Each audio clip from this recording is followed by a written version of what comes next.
Love a Mystery, a Carlton E. Morse audio novel featuring Jack, Doc, and Reggie, specialists in crime and adventure.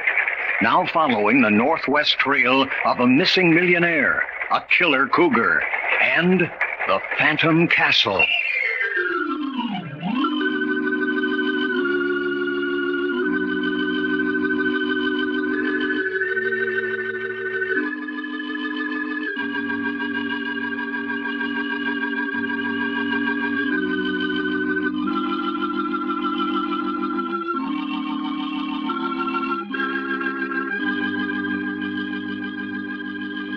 This is Fred Foy introducing Jim Harmon's presentation of Les Tremaine and Tony Clay in an original Carlton Morse thriller, The Fear That Creeps Like a Cat.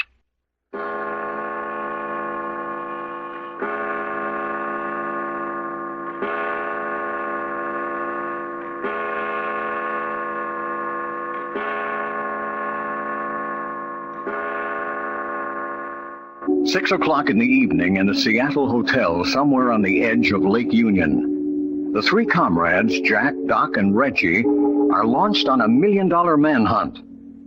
They had just overcome 3 gunmen in their hotel room when there was a knock on the door, and the girl's voice cried out, "They're going to kill me." Get that door open. Doc, Reggie. Hey, what's the matter? Sprawling on the floor outside our door. I say, is she dead? Where do we get her inside? Give me a hand, Reggie. Righto. Keep an eye on the hall, Doc. Okay, here we go. Easy with her. She's breathing. Shut the door, Doc. Uh-huh. Nobody in the hall. Yeah, right here on the bed. Hey, will you look what we got this time? Darn her, she ain't even prettier than the other girl. What is it, Jack? What's the matter with her? She must have fainted. Doesn't seem to be anything else the matter. Well, that's a relief. Looky, son, did you ever see anything prettier than them long eyelashes? I'm more interested in who she is. And why she came screaming to our door, saying they were going to kill her. I'd just like to see anybody try killing her. You know, Jack, all my Texas chivalry... Forget your Texas chivalry and go get a glass of water. Just the same if I can fight for this little old gal's honor. Will you get me a glass of water? All right, all right. Help me get her out of her coat. Right. Hold her up a bit. There we are. See what you can find in her pockets. Dressed a bit on the expensive side. Yes. Look at that diamond on her finger. Water for baby, Jack. Yeah. I say, Jack, here's a letter addressed to Jeanette Archer. Archer? Here, let me see that. Quite. Hey, look. We're hunting for a guy named Alexander Archer. Of course. Wonder if Curlylocks here is any relation. Jeanette Archer. Do either of you remember the insurance company saying anything about a girl by that name? Heck, I don't remember half them insurance guys told us. Pour some of that water on this towel and bathe her forehead, Doc. Now you're talking, son. That's a job I'd really like. I wish those final instructions from the insurance company would get here so we could get out of Seattle. Oh, I don't know. We ain't gonna find any gals as pretty as this up yonder in the woods. But couldn't we go without the information? I'm going to chance it if they don't hurry up. She ain't showing no signs of coming around. Give her time. Haven't we got all the important information we need? We know that Alexander Archer had a $1 million insurance policy. We know that on evidence presented by his estate, he was declared dead by the courts, that the insurance company still thinks he's alive and hiding somewhere up along the Canadian coast. Yeah, and it's our job to bring him back if he is alive. And now we know more than that. I say we do. Well, we know that there's a group of people mighty anxious not to have us go on with this manhunt. Ain't it the truth? First that pretty female girl that come in toting a pistol, and then that old guy. Oh, look here. Huh? Well, what's the matter? That chappie you knocked unconscious in the bathroom, he's still in there. Hey, that's right. There's too many things happening. Reggie, go throw him out in the hall. With pleasure. Well, there's one thing, son. We sure are popular. We've been in Seattle about an hour, and here at the hotel about half an hour, and looky at all the visitors we've had. I wish I knew where this girl fits into the picture. Well, if she don't fit in no place, can I have her? You practically got her now. I didn't tell you to hold her head in your lap. Well, Dad Bussets, it's easier to bathe a forward this way. Just dump him out in the hall any place, Jack. Yes, why not? How bad is he hurt? He's just sleeping off a sock in the kisser. Throw him out. Hey, you know something, Jack? No, what's the matter? There's something kind of indelicate maybe I ought to mention. Indelicate? Yeah. A real Texas gentleman don't see what he ain't supposed to see. But when we picked up this pretty little old honey out yonder in the hall... Well, what about it? Well, fella, to tell you the truth, if you was to look, not that I think you should, you understand, but if you was to look, I bet you money you'd find a little old stabbing knife strapped to this baby's leg just about a right neat. You're sure? It was an accident. I just couldn't help seeing it. Oh, don't be a hypocrite. Jack, I ain't no hypocrite. You don't say things like that. Where's a knife, huh? The Linda Joyce girl carried a gun and this one a knife. Yeah. Looks like all the cats in the Northwest got claws, don't it? She doesn't show any signs of consciousness yet? Nope. Sleeping like a baby. Jack, I say, Richard Cooper. What about him? He's coming down the hall. Hey, you mean Grandpa's coming to pay us another visit? I'm not sure. I ducked back in the room the moment I saw him. Want I should frisk him again if he asked to come in here? Yes. Just leave the wet cloth on the girl's brow and get over by the door. Ain't much fun holding an unconscious girl head in your lap anyway. I was wondering whether that was romance or your mother instinct, Doc. How would you like a bust in the eye? Doc, you're behind the door. Reggie, you open it. I'll have him covered. Company's here. Open up, Reggie. Gentlemen. I say, it's Mr. Cooper, Jack. What does he want? May I come in? He wants to come in, Jack. All right. Please, step in, Mr. Cooper. I'm afraid I'm getting to be an awful bother. Hold still, fella. Here, are you behind me again? Looks like it, don't it? Keep your hands out in front of you, Cooper. Am I subjected to this indignity every time I come into this room? It's not a bad idea. Nope, he ain't carrying nothing, Jack. What in the world gave you the idea that I might be armed? Everyone else visiting us has been. By the way, as I came down the hall, I noticed something rather unusual. That so? Yes, the body of an unconscious man. Rather out of place in a hotel of this distinction. Did you call the management? No, I never like to get mixed up in unpleasant matters of that nature. Besides, the management is upset enough as it is. 2 men dived into the bay from someplace up on this floor. Dived in my grandma. We throwed 'em in. Is that so? They said they dived in. Well, never mind that. What do you want this time, Cooper? I came for my daughter. I say, your daughter? Yes, she's a little bit eccentric. She has fainting spells. Fella, you're just lousy with eccentric daughters, ain't you? I beg your pardon. That's what I said. First, we grab a gal carrying a gun. In her pocket's a telegram saying her name's Linda Joyce. You come along and say her name's Laura Cooper. Next, we find the girl outside our door in a dead faint after yelling somebody's trying to kill her. And in her pocket's a letter saying her name's Jeanette Archer. And now you say her name's Cooper. That's right, Brenda Cooper. Now, if you'll allow me to carry the child back to her room... Hold it, Cooper. You mean you're not going to let me have her? That's right. But this is outrageous. Maybe. But the child needs medical attention.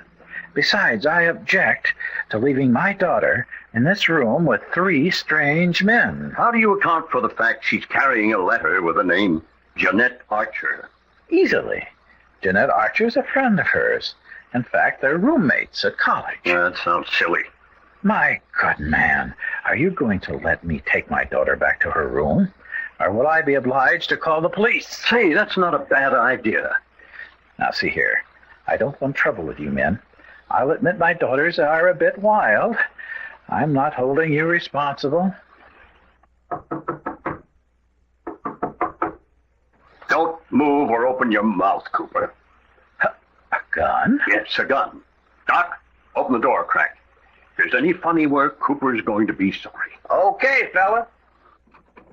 Hey, it's a bellboy. He's got a telegram. Take it and close the door. Sure. Thanks, son. Here you are. Got it? You bet you. Reggie, look up the number of the police department. Get them on the phone. Now, don't be hasty. You're the one who suggested it. I had no intention of calling them. In fact, I have every good reason for not calling. You ain't kidding now, mister. Yes, my daughter's names have been in the papers before. Nothing serious, you understand. Wild parties, Please save them any further notoriety. Here it is, Jack. Get him on the wire. You're going to insist on it? That's right. I say, get me Main 4400, please. In that case, I shall withdraw. Suit yourself. I hope you realize you're breaking an old man's heart. I suppose there's a little old gray-haired mother with a shawl around her shoulders somewhere in the background, too. Good evening, gentlemen. We sure bluffed him out of that one. Bluff nothing. What's the matter, Reggie? Haven't you got him yet? They're on the wire, but they asked me to hold the line a moment. Doc, let me see that telegram. Oh, yeah. From the insurance company, you think? Probably. What's it say? It's what we've been waiting for. Oh, righto. Hold the line a moment. Here they are on the wire, Jack. Let me take it. Hello. Listen, there's an unconscious girl by the name of Jeanette Archer up in room 232 of the Crawford Arms Hotel. Get here quick or she'll be kidnapped. Never mind who this is. Get here and step on it. Hey, Jack, if we stick around here and get mixed up with the police... We're not going to stick around. Reggie, tear all the sheets off the bed. Righto. But look it, fella. Doc, will you stop asking questions, start tying these sheets together? Okay, fella. But if I'm a flying hipponocer, I know why. Be careful of those knots. They've got to hold our weight. I say we're going out the window. That's just what we're doing. But doggone it, Jack, the lake's down below us. Then we'll get our feet wet. I'll say we will. Clean up to our necks. There, here. Move one of the beds over to the window. Come on, Reggie. Doggone it, things ain't getting crazier in a lunatic asylum. You fellas get out of your coats and wrap some extra clothes in them and tie them to your backs. We're going to have to swim for it. But why the heck don't we just walk out of the place? Because you crazy fool, Cooper and his gang would see us.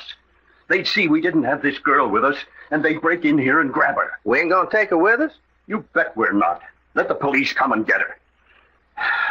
There. That ought to hold our weight. You ready, Reggie? Right. Then out with you while I'm getting ready. We'll meet in those bushes over there beside the lake. See you later. So long. Hey, you know, that water's gonna be cold. Never mind that. Watch Reggie. As soon as he drops into the lake, you go down. Dad, rat it. I know these britches are gonna shrink if they get wet. Where do we go from here, son? There. I'm ready. There's a motorboat waiting for us down on the Puget Sound. Reggie's down. Here I go. Hurry up. You bet. Motorboat, huh?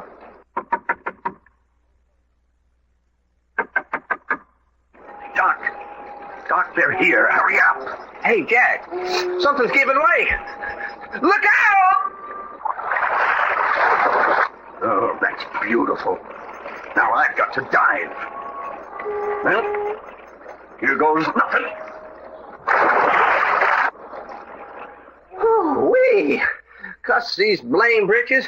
They're choking me to death already.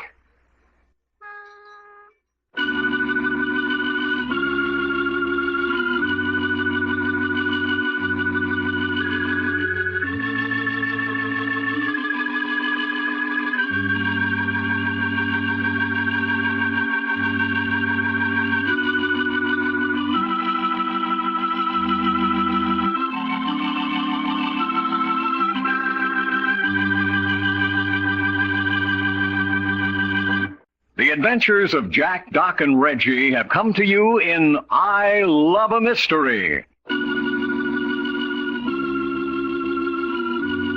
Created and written by Carlton E. Morse. Scripts copyrighted by Morsel Co. Incorporated. Produced and directed by story editor Jim Harmon. Featuring Les Tremaine as Jack Packard and Tony Clay as Doc Long. Consultants Frank Brzee and David Lloyd. Your announcer, Fred Foy. This presentation has come from Hollywood.